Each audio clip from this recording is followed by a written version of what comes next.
Annyeonghaseyo! Wow, energetic! Si ate girl. Ngayon nga pala magbabalik na naman ako ang aking once a week na editing ng video. Sorry na, medyo tinatamad si ate girl. Paminsan-minsan. Pero parang kailangan ko ng sipagan. At baka ma-jelbow tayo. Baka ma-elbow macaroni si bakala. Sorry, hindi ko alam kung bakit manirism ko na ata yung pag nag-video ko. Hindi ko alam, hindi naman nahihiya ba ako? Hindi naman ako nahihiya kasi makapal ang mukha ko. Lagi kong ginaganyan yung buhok ko, hindi ko alam kung bakit. Ayan nga, as you can see, nag-lipstick pa si ate girl. Tapos, hindi na naman gumana ang camera ko kanina sa Zoom. So, malabo. Kahapon nga pala, nag-practice kami nung rehearsal for induction ceremony ng orientation para sa mga ka-influencer. Kasama ko si Ate Liz kahapon pag-practice. Kaya, na-set up na maayos yung aking camera. Napaka hindi tech-savvy si ate girl. Sorry na. So, yun nga, nag-practice kami. Mga ka-influencer fighting. Wow. Taray. Ka-influencer yarn. So, yun nga. Ngayong araw, actually, kakatapos lang.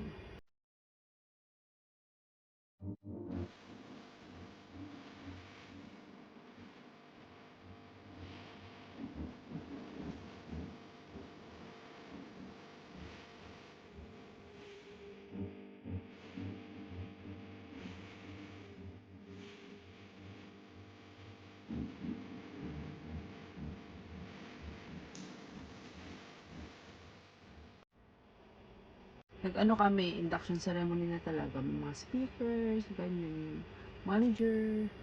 Tapos ayun, marami ring attendees. Nasa 60 plus yata kami sa Zoom, o 70 plus. Tapos na-explain lang doon kung ano yung mangyayari sa loob ng 8 months. Kung di ako nagkakamali, 8 months yata yung pagkarinig ko kasi na umalis ako saglit. Nag-CR break ako. Asa yun nga, 8 months. Hanggang November ata kami. Tama ba? Oh, yes, November. Doon nga may mga benefits kami makukuha. Dapat magawa mo yung mga missions. Tapos may mga need kang i-upload na videos monthly. Parang 3 to 5 videos yata monthly. Hindi ko maalala. Basta something like that. So, yun. Na-explain kung sino yung mga participants. More on Asians, raw Asians. Tapos marami rin sa America. Tapos meron din sa iba't iba sa Europe. Ayun, meron din mga Indians, mga ganun. Iba't ibang lahi. Ayun, all over the world. Wow, all over the world tonight. Ayun nga. Yun lang naman na actually na-welcome lang kami. Talagang kami part na kami nitong ito, program na ito. Ayun lang, wala lang akong masabi. I-insert ko din yung mga videos kahapon doon sa rehearsal. Yung ginawa namin ni Ate Liz. Panoorin nyo, nag-concert pala ako kahapon. Matanda ako ng concert at nung kanta lang, pagod na pagod ako. Sobra. Kasi nasa barricade ako, girl. Kaya papakita kong video, panoorin nyo na lang sa next insert ko. Watch it.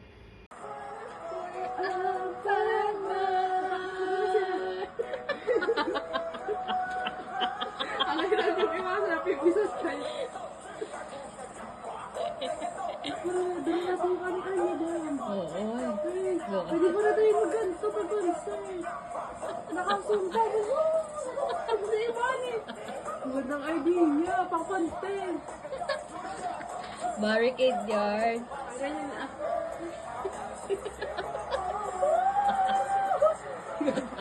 Bali ang tugtog. Dapat may tayo, may fan-fan. Wow, kabisado mo. Hindi ka, meron pagsabihan tayo. Baka maganda mali o mabash ako ng army. Army po ako, di lang ako maranda. Isang paka... Right, front. Perfect! Woo! Army bag. Diba? Ang sarida. Front seat. Sarang yeo. Barricade. Okay din. Barricade yard. Barricade! Stop. Ayun, napanood nyo na ba? Yun lang naman yung ginawa namin kahapon, tsaka kanina. Tapos wala lang iba. Practice at tsaka yung induction mismo. Tapos yun lang. Thanks for watching. Bye! Thank you. Pasensya na. Wala akong masyadong masabi. Ganito talaga ako lagi. Hindi ko alam kung bakit. Gusto ko kasi laging dire-diretso lang yung pag-uusap ko. Bye! Thanks for watching. Kansabi. Hi, Purple You. Barahe!